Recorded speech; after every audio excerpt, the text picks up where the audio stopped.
So welcome everyone to the February Financial Institution Insurance Council webinar. As you know, we do these the last Thursday of each and every month at 4:00 with a different topic. Today, the future of training using AI. Yes, we're going to be talking about AI actually in use, not the theory of AI, but actually AI. Kind of reinventing the onboarding and training experience in a bank-owned agency. We have quite a large group here today. What inspired you to leverage AI, and why start with training? Well, we've always have a kind of an annual business plan. This year's kind of our theme is T3, so we're focused on talent, tech, and training. As we've grown, and this is just normal in any growing agency that's growing through inorganic growth, is that integration is a real hurdle, right? And so you bring families together, people do things differently, and in order to get onto consistent platforms and processes, you've got to fix those things, right? And so it's not just onboarding new hires, it's really onboarding whole new teams and coming up with best practices. So as I said at the top of the call, quite literally the instruction manual is that it's a giant binder of workflows and instructions. And so somebody has to either read that or search for things in that or be taught that by another person. And so when you talk about saving time, if I can type in, and I know nothing about insurance, Bob, you know that, but if I type in a chat box, how do I endorse a builder's risk policy, whatever, and that is, it takes less time to get a response if we do it that way than if we're flipping through a manual or having to go down to the next cubicle and ask somebody, how do I do this? That burns your time. All of our people wear multiple hats because we run really lean. And so, to the earlier point about a time save, my focus is on growth and customer service. It's very, very hard for somebody that's prioritizing growth and customer service to then drop everything and go answer somebody's questions who are new. So this way we can sort of say, hey, you start there, and if it doesn't make sense, then you escalate. And that's why I think we're going to create a lot of efficiency through this. But, Aaron, let me just ask you a different question. Kind of on the same lines, but, you obviously rolled this thing out. Not everybody wants to look at a computer screen. Some people like to flip pages. Was there any pushback? No, not right now. I mean, like Clay said, it's a document. It's a living, breathing, bam on your desk document. So in our age, nobody wants to really flip through the documents. Every website, every carrier that we use Chrome extensions now. This is no different. It's interactive. You can base it on whatever question that you need to go through, and you don't have to flip or do the tabs for the traditional policies and procedures. So it's just an easy, efficient way. My least favorite phrase in the English language, as everybody who works with me knows, is because we've always done it that way. It just curdles my blood. We have lots of people who are dug in and who are change averse, especially in insurance. I mean, those of you from the carrier side, Zaida knows this. No one's gotten the memo that it's not 1975 anymore. Tech plugins are extremely slow in coming, and throughputs and all that stuff. So I just think there is in our shop some natural aversion to change that we've kind of had to overcome in getting just the idea off the ground. But I think Aaron's done a good job of getting buy-in from our folks. Once you see it, right, you see the value, you see the benefit, you see the time spent, you see the savings in it. So yes, there's always going to be, whenever you're rolling out something new, there's always going to be some initial pushback. But once you see the value in it and you roll through it, then there's no real pushback as opposed to the big, huge policy and procedure manual. Yeah, and I mean, I'm looking forward to seeing this live, but why don't you give us a feel for what phase of the project you're in right now? This is relatively new, and I'm sure the vision is for it to evolve to a certain state. So where part B of that question, or a separate question, is based on my understanding of AI, and I'll simplify this, that AI engine has to sit on top of a database to learn and to do what it needs to do accurately, right? And it'll either sit on top of a captive database that's in one of your sandboxes or the world, right? Data that's out there. My assumption is it's sitting on top of your data and learning off of your data, but is that the case? And so how is this structured from a, from a data standpoint? Where is the AI engine getting all of its knowledge from? So two separate questions. I'll let you guys go. I'll answer high level and then let the ladies sort of chime in on the technical stuff. But I would say we're assuming a crawl, walk, run, agile project management approach here, right? First and foremost. So in order for me to kind of get the wedge in with regs and compliance issues, and whether that's, whatever it's GDPR or privacy things or PI, all of the things that everybody's concerned about in the AI risk management space. And it's certainly something at the bank level we're concerned about. We have an committee that has a special AI risk management committee. So we decided to start with our training manuals, and that is completely cleansed data in the sense that there's no PII or PHI there, right? So we're actually giving it the information. Ultimately, it will talk to Applied Epic, and then we will have PII in there, and we'll manage that accordingly, and manage that risk. And there's a roadmap for that. My ultimate vision for this is, first and foremost, we're going to just turn our training manuals into interactive chatbots, right? That's easy. But ultimately, an interface that's AI, where a customer calls in or goes to our website and is able to ascertain basic information and queries that would clog up our system. So, Scott, you want to call up and you want to find out, I can't remember what's my SIR on my, my property policy. I can't remember what my windshield deductible is. What's my out-of-pocket maximum for, my family HSA this year, et cetera. That bot should be able to answer those questions in seconds versus somebody saying, I'll have to get back to you, whatever. That's the walk stage, right? And then I think the run stage is more generative and interactive, where the bot's actually maybe potentially giving advice, or a customer calls in and says, here are 3 policy options. Which one do you recommend? And it's a broker and an agent making those recommendations. The bot could respond and say, listen, this one has better coverages, this one, and to have some basic level. So not super high end stuff where we're doing deep dive policy reviews, where we might, in some cases, even outsource to legal counsel. But basic interpretive stuff, I think, is kind of the longer term vision for me. And that just takes a lot of the workload and burden off of our service staff. And that way we're focused more on new business development rather than, I don't know what the percentage is, but I'd guess 60% of the day for frontline people. And I don't know, we've got 60, 70 people in this role. They're just fielding questions that, my 16-year-old could answer. I mean, it's not something that a professional expert needs to answer. And there's no reason why a computer couldn't do that. Can you just describe a little bit of the process that we followed, and specifically how it was trained and some of the models that we're using to deliver what we're delivering? Sure. So Scott, as you rightly said, for phase 1, when we are getting started, we started very simple. We took the complete manual, that is a combination of Word, PDF, and some images as well, and fed that into our model to train it. What we did was we used a combination of open source models to train our agent. And post that, we have now deployed it so that the agent understands all these manuals. It can answer any question that comes from the agent in terms of any help that they need, any guidance that they need on the process. So that's how we have set it up right now. This is for initial phase. In the later phases, we can add much more information. We can also connect it with other databases. But for now, I wanted to keep it very simple without any kind of PII. Yes.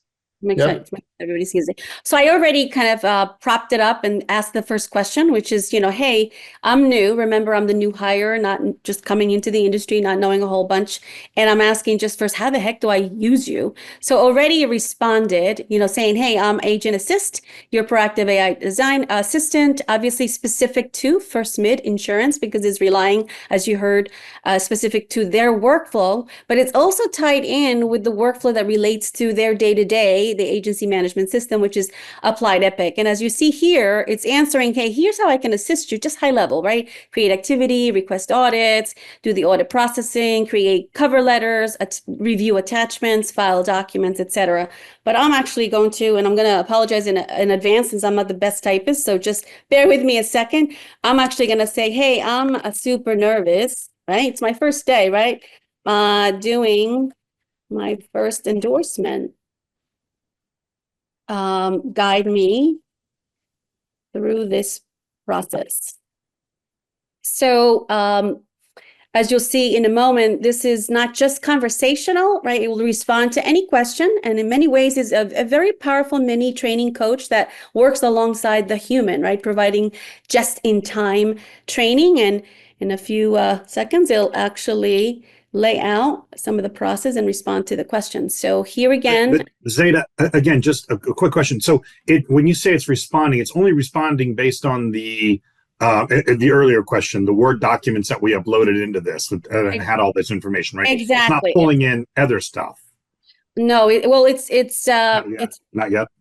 not yet. Exactly. Yeah, This is very just to comment. Right now, the complete guardrail is it should only refer to the manual to give responses. It should not kind of go outside and kind of try and kind of invent answers. It's fully guardrail to only refer to the manual to give out responses.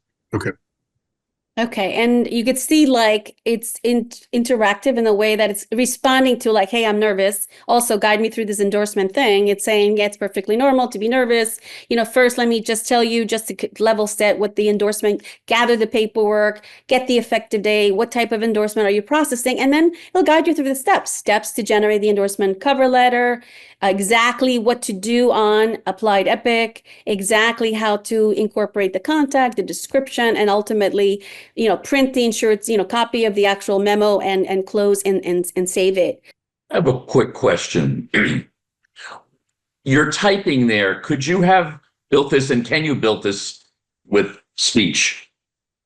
Yes, and actually that is one of the considerations as we beyond the crawl, right? Exactly what else? And in a few minutes, I'm going to show you some of the advanced interactions that hopefully are anticipated, to be done to the tool. But absolutely, it can take the voice. It can actually, later on, I'll show you an example of an actual voice agent, how that's going to come about, and specifically when it's doing outreach on behalf of the agency. So hold tight, and you'll see that as well. Right, because I type worse than you. Okay, so here again, it's guiding me, right? It's specific to Applied Epic. Tell me exactly, select new, go to the bar, go to the attachment, attach the document, do the template, identify what the template is, yada, yada, exactly relating to what that CSR needs to do. And as you're typing there, let me just throw out a comment. I'm sure everyone, as I am, are thinking of all the other use cases for this. Obviously, this is very specific to property and casualty manual and processing of business. We hit all insurance products at FISC, so I'm envisioning this could be great for life and health and all these other different complicated insurance products and so much more in a banking environment. So I know that's where my head's as I see all this. Yeah, it's Clay. Let me give you an example as she's typing.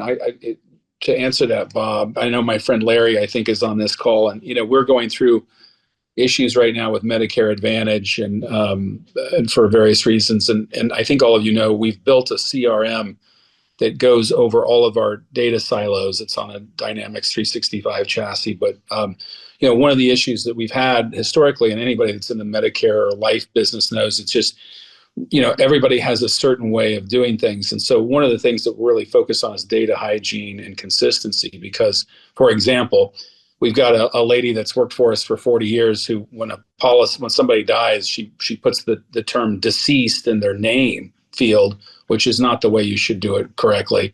And so having a manual like this to say, how do I input the data in this case, applied Epic, so that it's correct and consistent, or the tax ID number is in the right field? Should it be at the policy level or the account level, et cetera?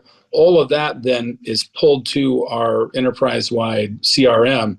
And if that's not correct going in, it's the old garbage in, garbage out thing. And so, from my perspective, yes, the fundamental training stuff is awesome. And I couldn't see who asked that earlier question, but eventually we'll let this thing kind of turn it loose on Google, et cetera, so that people can get information and learn from it. But really, for my purposes, creating consistent workflows and the correct way of doing things is really crucial for us. And then I think too, the other element of this is E&O exposure, right? It freaks me out when I hear people say things in passing about either advice they're giving or suggestions around how you do things, when sometimes the left hand says it does one thing and the right hand does another thing. It opens us up to a lot of E&O liability because of inconsistencies. And so again, this is something to kind of combat that and improve that. So you can continue with that. I just wanted to also mention that Dawn asked a related question to what you were just saying, Clay, and that is, will this product have the option to load various carrier underwriting manuals? So when we get a product to quote, the AI can tell us who will write it and their underwriting guidelines. Oh, that is our next product we definitely need to show you. That's exactly the types of things that we are building. And actually, it's in play right now. So whether it's commercial or whether it's, personal, there's definitely an opportunity to not only, bring up the appetite guides by carrier, but get to a point that be so precise and saying, based on the risk that you have relative to the appetite of the carrier, here's who you should, don't waste your time with A, B, and C, go after D because they're the only ones that fight it. So that is the vision of what we're rolling out. Well, Dawn just said that will be a game changer, so good for you. Okay. And what I want to do is just to quickly show you that the ability to, like in this case, just to go back to what I asked the AI agent to do, is tell me more about commercial lines and walk me through not only the process, but help me by giving me an actual video, because, we learn differently. Some of us are more visual. Some of us, really like to kind of see it in action, and it's more interactive, but it's introducing this notion that, look, not only can you see the actual workflow and the specifics of what they need to do to process in the context of their agency management system, but then inject some of your own coaching and some other sort of tutorials, even applied, as well as other agency management systems have their own tutorials. So we can integrate this in to really make it that much more engaging and impactful. So behind the scenes, right, each time any one of your CSRs or any staffer really engages with the tool, what you need to understand is in the back end, there's all these analytics. And this is really when the power of this really kicks in. So hopefully you all could see this. It says interactive query dashboard. Yes? Yep. Yeah. Okay. So here too, the idea is, look, this is a training manual, and it's going to have, and just for the purposes of this demo, we're only capped it at 4 different categories. But the fact is, it's all different types of categories based on, new business, endorsements, audits, reinstatements. This is across the board, all employees. This is just charting for a week. How are they all doing, and where is the peak? Why is on this day, a lot of the employees seem to be tied to, new business queries. And of course, since we have John Doe and Jane Smith, details, you can begin to see exactly, what it is that any one of these, you could also have this stacked up or through a bar. Again, to really zero in on, over time, what seems to be the actual, is it, even if we do it just based on endorsements or new business in this case, where is this,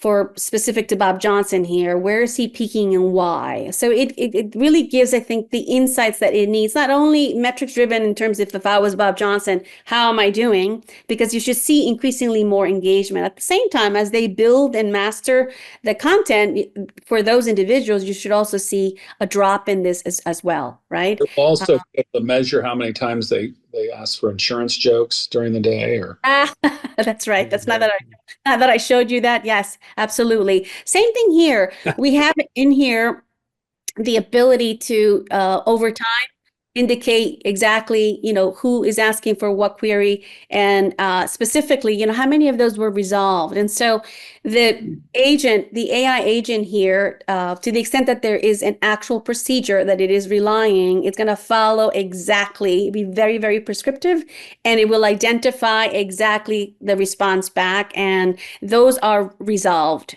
so there was a query, and it came exactly resolved.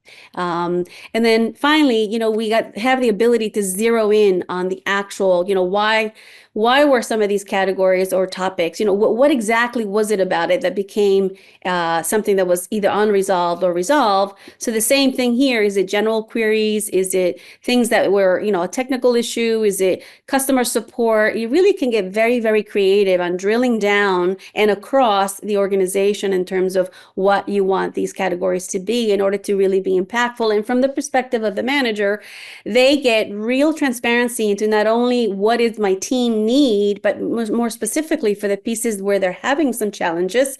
Let me spend some time with Jane Doe, or because she seems to be, needing more help with endorsements, for example. So this tool becomes very, very, powerful in the way that we can move it. So let me. Let me ask a question on this. So how does the system determine if, for example, I'm looking at Jane Smith sample audit letters unresolved. How does the system determine whether it's resolved, partially resolved, or unresolved?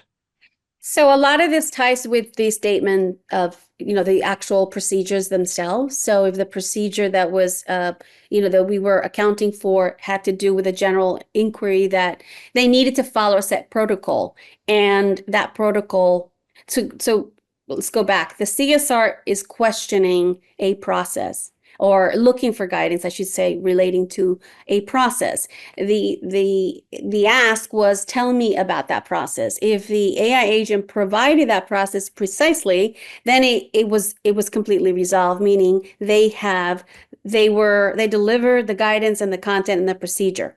Now, it's not something that is integrated into Applied so that they can actually see how they execute it. That also could be another iteration of the tool. But today it's not. So it won't be able to say, look, I told you to do step 1, 2, 3, and guess what? You didn't follow it.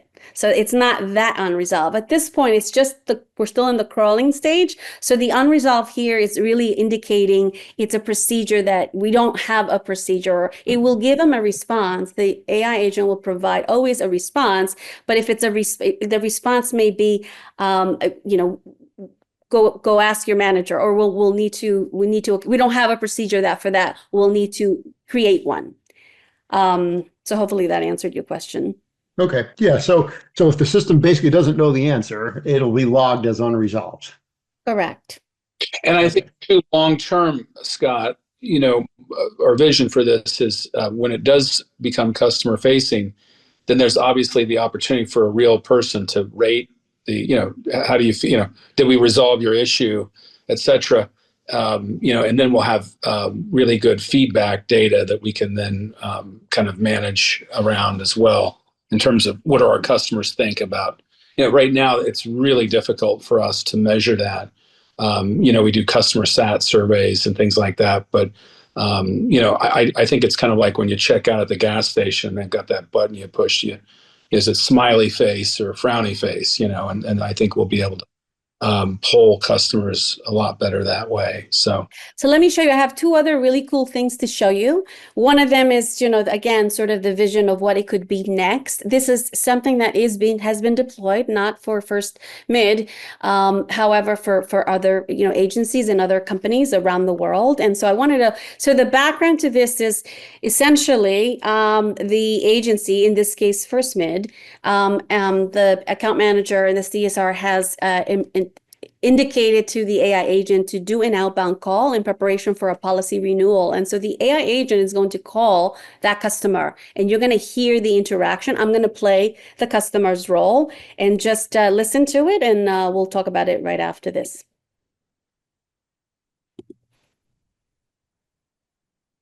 Hi, this is Jennifer from First Mid Insurance Group. Hope I caught you at a good time. Yes. Hi.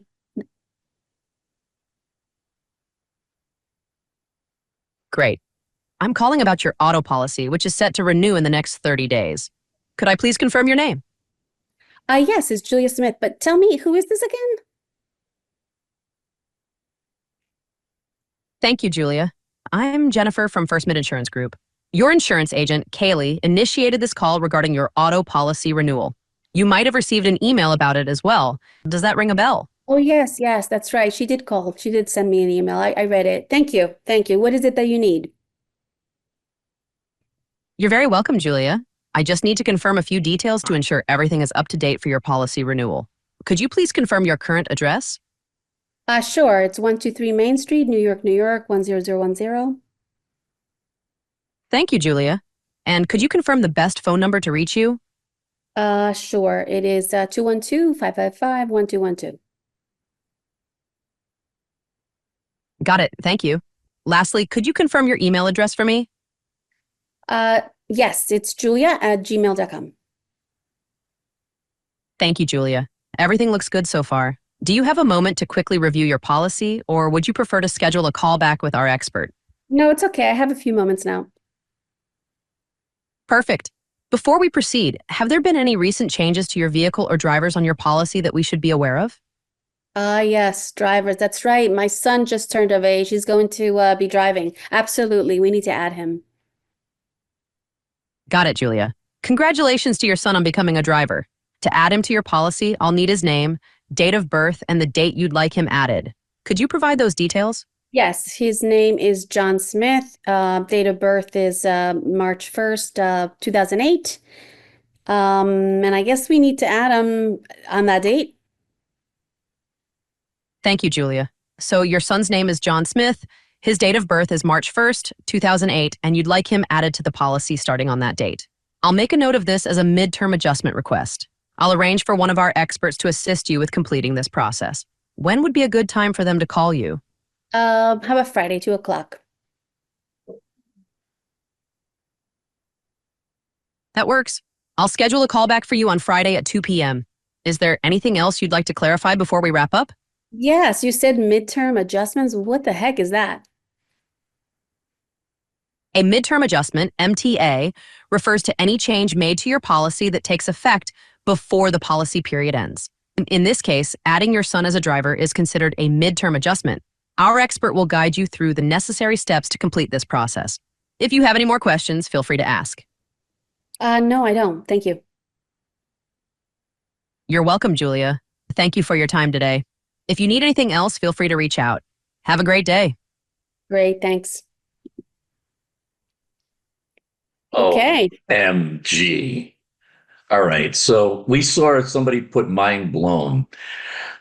I just have to say something. At the beginning of the call, when you were going through information back and forth, how many times, raise your hand if you're out there, have you had to deal with somebody repeating every single thing that you said? Drives me friggin' crazy. I don't want you to repeat my email address to make sure it's right 3 times. Wow. I'm blown.